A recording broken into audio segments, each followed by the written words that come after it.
রাস্তায় চলাচলের সময় ট্রাক্টরের সাথে ধাক্কা লেগে এক যুবকের অ্যাক্সিডেন্ট হয়। যুবকের নাম চিরঞ্জিত দাস। অ্যাক্সিডেন্টটি হয় প্রায় সন্ধ্যা 5:48 নাগাদ তারণপুর রোডে কালভার্টের পাশে। গ্রামবাসীদের জিজ্ঞাসা করলে জানা যায় রাস্তার দুপাশে বালি পাথর থাকার কারণে এরকম অ্যাক্সিডেন্ট হয়ে থাকে। যুবকের পিতা কানাই দাস 15 তারিখে মায়াপুর পুলিশ ক্যাম্পে গিয়ে অভিযোগ জানান। পরবর্তীতে গ্রামবাসীরা সকলে একত্রিত হয় 19 তারিখে এবং সকলে মিলে পুলিশ ক্যাম্পে যায় এবং পুলিশের কাছে সাহায্য চান। কিন্তু পুলিশ পরবর্তীতে প্রমাণ দেখতে চাইলে গ্রামবাসীরা ঠিক করেন যে অবরোধ করবেন। গ্রামবাসীদের পথ অবরোধের পর মায়াপুর ক্যাম্পের পুলিশ ঘটনার 5 দিন পর অর্থাৎ 19 তারিখে ট্রাক্টরটি এবং ট্রাক্টর চালককে আটক করে। গ্রামবাসীদের অভিযোগ, পুলিশ প্রশাসন তাদের কোনো সহায়তা করেনি। পুলিশের কাছে অভিযোগ জানাতে গেলে পুলিশ তাদের বলে যে প্রমাণ জোগাড় করে নিয়ে আসতে।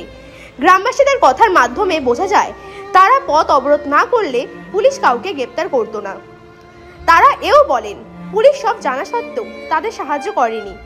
পরে তারা জানতে পারে পুলিশ আসল দোষীকে ছেড়ে দিয়ে তার বদলে অন্য একজনকে গ্রেপ্তার করে রেখেছে এবং যে ট্রাক্টরটি ঘটনার সঙ্গে যুক্ত এও তারা বদলে দিয়েছে। মুখ্যের কথা এই যে গত 21শে জানুয়ারি সকাল 9টা নাগাদ যুবকটি মারা যায়। তারই অকাল মৃত্যুর কারণে গ্রামের সাধারণ মানুষ পুলিশের কাজের ওপর ক্ষুব্ধ। তাদের দাবি এ হলো নির্মম ঘটনা, যার জন্য একটি ছেলের প্রাণ কেড়ে নেওয়া হলো। তারা যেন ন্যায্য বিচার পায়, দোষীরা যেন পর্যাপ্ত শাস্তি পায়। চলুন দেখে নিই। আমি বলিনি তো, আমার সঙ্গে কেউ অ্যাক্সিডেন্ট হয়েছে যেদিন সেদিন বলিনি। আমাকে বললো, মেয়েরা বললো যে তুমি রাত্রে শুয়ে পড়ো, একটা মশাই আছে, কি মশা এইভাবে বলে আমাকে সান্ত্বনা দিয়ে রাত্রে শুয়ে দিয়ে তারপর তো শুনছি যে এই ঘটনা হয়েছে। এই জানছি। মানে আপনি প্রথমে জানতেন না যে আপনার ছেলের না না না, মেয়েরা বলেনি না, বাবা মাকে জানায়নি। ওই মেয়ে থাকে এইখানে, গৌরনগর এখানে থাকে, তো ওখান তো বাবা বললো যে ছেলে এইখানে আছে, চিরঞ্জিত এইখানে আছে, ও আজকে যাবে না, কাল সকালে বাড়ি যাবে। কিন্তু সেদিনই যে ওর অ্যাক্সিডেন্ট নিয়েছে তা আমার সঙ্গে বলিনি। হয়তো বলে তোমার ঘরে শুয়ে পড়াটা কি একটা মশাই আছে, সেই জন্য তোমার ঘরে দরজাতে শুয়ে পড়ো। সেই ভয়তে আমার ঘরে দরজাতে শুয়ে পড়ো। এই ঘটনা তারপর তো সকালে শুনি এই ঘটনাটা হচ্ছে। আপনি থানায় গেছিলেন তখন আপনার ছেলেকে গেলে ছেলের জন্য সবাই গেছিল থানায়? না না না, যেটা যায়নি। দিদিরা শরীর ভালো না, শরীর ভালো না, যায়নি। আপনি এখন কি চাইছেন? এসব এত জানার পরে, এসবের পর আপনি এখন চাইছেন কি? কি চাবো, আমার আগে চাবার আছে, বলে কি বলবো, আমার কোন দিয়ে বলবো, আর বলার পর নেই। আপনি কি চাইছেন আপনার ছেলে বিচার পাক? সে তো আছে, সবাই কি করে তারাই জানে, আমি কি বলবো, কি বলা। আপনার মেয়েরা কি বলছে? মেয়েরা আর কি বলবো, একই কথা বলো, সব আর কি বলবো, মন মাথা খারাপ, তারা সেইভাবে পুড়ে। আপনার বউয়ের এখন, মানে আপনার স্ত্রীর এখন অবস্থা কিরকম? খারাপ ওইভাবে পুড়ে আছে, বলতে পারে না। ঘটনাটা 15 তারিখে হয়। 15 তারিখ সন্ধ্যা 6:15 নাগাদ ঘটনাটা ঘটে। বাইক নিয়ে আসছিল, ট্রাক্টর ওকে মেরে দেয়। মেরে দিয়ে ওখান থেকে চাপা দিয়ে ট্রাক্টর বেরিয়ে চলে যায়। তারপরে সঙ্গে সঙ্গে ওকে আমরা প্রাথমিক চিকিৎসালয়, যেখানে আমাদের মায়াপুর হসপিটাল মোড়, ওখানে হসপিটালে নিয়ে যাই। ওখান থেকে ট্রান্সফার করে শক্তিনগর, কৃষ্ণনগরে। সেখান থেকে আমরা আবার নিয়ে চলে যাই আমরা মনোরমাতে চিকিৎসা হয়। চিকিৎসা হওয়ার পরে ডাক্তারবাবু বলছে অবস্থা সিরিয়াস, ব্রেন ডেড হয়ে গেছে, তো করার নেই আর। তো আমরা পরে ওখান থেকে বার করে মেন যে আসামি, সে এখনও ধরা পড়েনি। অন্য কাউকে পাঠিয়ে দিয়ে, তার লাইসেন্স আছে, তাকে দিয়ে অ্যারেস্ট করিয়ে জামিন, এমনকি জামিন করিয়ে ছাড়িয়ে নিয়ে গেছে তার পরের দিনকেই। টাকা খাবিয়ে জামিন করেছে। অ্যাক্সিডেন্টটা কখন হয়েছে, কখন জানতে পেরেছেন আপনি আপনার ভাইয়ের অ্যাক্সিডেন্ট হয়েছে? আমি জানতে পারি 7:15-20। ততক্ষণ আপনার ভাইয়ের বডি ওখানেই পড়েছিল? হ্যাঁ, হসপিটালে পড়েছিল। কে প্রথমে কে দেখে নিয়ে গেছিল হসপিটালে? ওখানে কিছু টোটো ড্রাইভার, তারা আর কিছু সাধারণ মানুষ তুলে নিয়ে গিয়ে রেখে দেয়। তার কতক্ষণ পরে আপনারা পুলিশের কাছে গেছিলেন? তার না আসার পর তখন পুলিশ পুলিশের কাছে কানে যাওয়ার পরেও পুলিশ স্পটেও একবার গেছিল কি আপনাদের সাথে? না দেখতে কিছু করতে যায়নি পুলিশ কোনো রকম না, কেননা তার কারণ যে যাবার ওখানে গিয়ে পৌঁছে গিয়েছিল। আপনারা পুলিশের কাছে কোনো কমপ্লেইন ডায়েরি করা হয়েছে? তা পুলিশ জিজ্ঞাসা করতে আপনারা হসপিটালে একবার ভিজিট করেন? পুলিশ টাকা খেয়ে বসে আছে চুপচাপ, মেন কথা পুলিশ মোটা অঙ্কের টাকা খেয়ে বসে আছে। 15-20 নাগাদ ডেট হয়ে যায়। পুলিশ আমরা পুলিশ কোনো স্টেপ নেয়নি, আমরা আন্দোলন করেছি, রাস্তা অবরোধ করেছি, তারপরে পুলিশ গাড়িকে গ্রেপ্তার করে, ড্রাইভারকে গ্রেপ্তার করে। কতদিন পর ড্রাইভারকে গ্রেপ্তার করে গাড়ি ধরে পুলিশ? 4 দিন পর। মানে আপনাদের আন্দোলন করার পরে কি পরে জিনিসটা করে তারা? মানে তার আগে 4 দিন পর্যন্ত তারা কোনো স্টেপ করেনি ব্যাপারটা?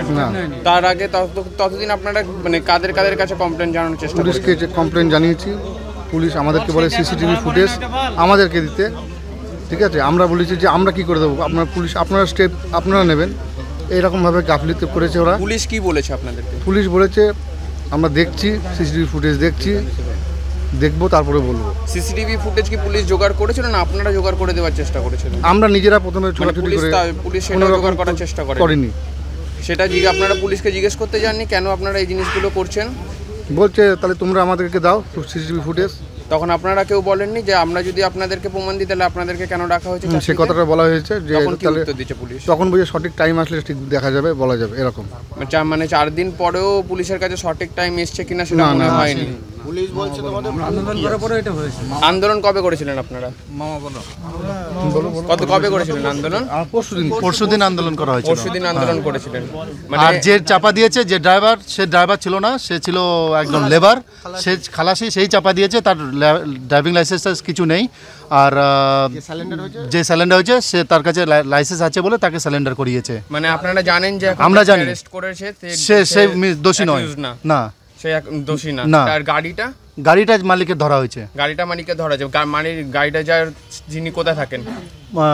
হসপিটাল মোড়ে। তার সাথে আপনারা যোগাযোগ করেছিলেন? না, তারা যে চাপা দিয়েছে, তারা যে একটা দুর্ঘটনা ঘটিয়েছে, তারা যে আমাদের সঙ্গে যোগাযোগ করবে তার কোনো অনুশোচনা বোধ নেই। তখন আপনারা পুলিশকে সেই কথাগুলো জানিয়েছিলেন যে পুলিশ সব জানে? পুলিশ সব জানে, আপনাদের কোনো সহযোগিতা করেনি? না। তবু আপনাদের এখানে যারা লোকাল মানে হায়ার অথরিটি রয়েছে, আইপিএস, এসপি বা এডিএসপি যারা রয়েছে, তাদের কাছে আপনারা যাওয়ার চেষ্টা করছেন? না, আমরা অত দূর এখনো যাইনি। আমরা যাব। আমরা পেশেন্ট নিয়ে ব্যস্ত ছিলাম। পেশেন্ট খুব অবস্থা খারাপ ছিল 15 তারিখ থেকে। এটা কোন থানার আন্ডারে পড়ে? এটা নবদ্বীপ থানার আন্ডারে পড়ে। এখন আপনাদের দাবিটা কি, মূল দাবিটা কি? আমরা সঠিক বিচার চাই, আর কিছু না। রাস্তাঘাটে পাথর বালি ফেলে রাখে, মানুষ চলতে পারে না। সারা রাস্তাঘাটে পাথর বালি ফেলে রাখে বড় বিল্ডার। এরা 2 নম্বরই লোক। এরা মায়াপুরকে মানে নরকখানা বানিয়ে দিয়েছে। এরা 1 নম্বর ভিলেন সব। এখানকার সাধারণ প্রশাসন বা সাধারণ যারা এরা তো টাকা খেয়ে বসে আছে। এরা টাকা খেয়ে সব রাস্তাঘাটে মাটি ফেলে রাখে, পাথর ফেলে রাখে, সমস্ত কিছু, সমস্ত রাস্তায়। সারা ট্রাক্টর চলে, মাটির গাড়ি, পাথর গাড়ি, সারা ট্রাক্টরে কোনো পারমিশন নেই, কোনো নাম্বার নেই, গাড়ি ঢুকতে দিলে হবে না। দালালা গাড়ি পারমিশন নেই, তবু এখানে পয়সার জোরে চলছে। মানে সবকিছু জানে পুলিশ, সবকিছু জানে পুলিশ, সবকিছু মাঠে চাষ করবে। এখন ওটা মায়াপুরে আছে, ভাই মারা গেছে। কিন্তু আপনারা এটা বলেছেন যে ড্রাইভারকে ধরেছে সেটা ওই ড্রাইভার না? আমরা বলা হয়েছে কোনো না, কিন্তু আমরা ঠিকঠাক টাইম পাইনি। এখন আমরা দেখব, এখন আমরা স্টেপ নেব, যত রকম পদক্ষেপ নেওয়া দরকার আমরা নেব, যাতে এই ধরনের ঘটনা আর না ঘটে। আর সাধারণত ট্রাক্টরে ডালা লাগানো নিষেধ। এগুলো সরকারি যারা ময়লা ডালা ফেলে তাদের পারমিশন থাকে, তারা করে। কিন্তু এখানে কোনো ট্রাক্টরে ডালা লাগানো নেই বা ডালার পারমিশন নেই, কিন্তু সবাই ডালা লাগিয়ে। এটা কতদিন ধরে এরকম জিনিস হয়? দীর্ঘদিন ধরেই চলছে। এর আগেও কি কোনো পথ দুর্ঘটনা এখানে হয়েছে? অনেক ঘটেছে। এর আগেও এখানে পুলিশ কোনো ভূমিকা করে না, পুলিশ কোনো স্টেপ নিচ্ছে না। এখন পর্যন্ত পুলিশ কোনো স্টেপ নিচ্ছে না। আমরা চেষ্টা করব এটাকে নিয়ে যতদূর যাওয়া এখান থেকে দরকার। কাছাকাছি যেখান থেকে মানে যেখানে অ্যাক্সিডেন্টগুলো বেশি হয় ওখান থেকে পুলিশের থানার দূরত্ব কতটা? হাফ কিলোমিটার যেটা হয়েছে আজকে, এটা হাফ কিলোমিটার দূর। ये मेरा साला है और ये जो एक्सीडेंट हुआ ये बहुत अच्छा नहीं है जो रोड में, और ऐसा नहीं होना चाहिए दोबारा। हाँ, इनको हाँ, इसके लिए इनको सज़ा मिलना चाहिए, फांसी सज़ा होना चाहिए, और इसको जेल से बाहर नहीं आना चाहिए। ऐसा लोगों को ये जानबूझ के ये लोग एक्सीडेंट किया है। इनको कभी भी जेल से बाहर आने नहीं देना चाहिए। इनको आएगा तो हम लोग इनको नहीं छोड़ेंगे। এটা খুব দুর্ভাগ্য আমাদের যে যাবে অ্যাক্সিডেন্ট করে দিয়েছে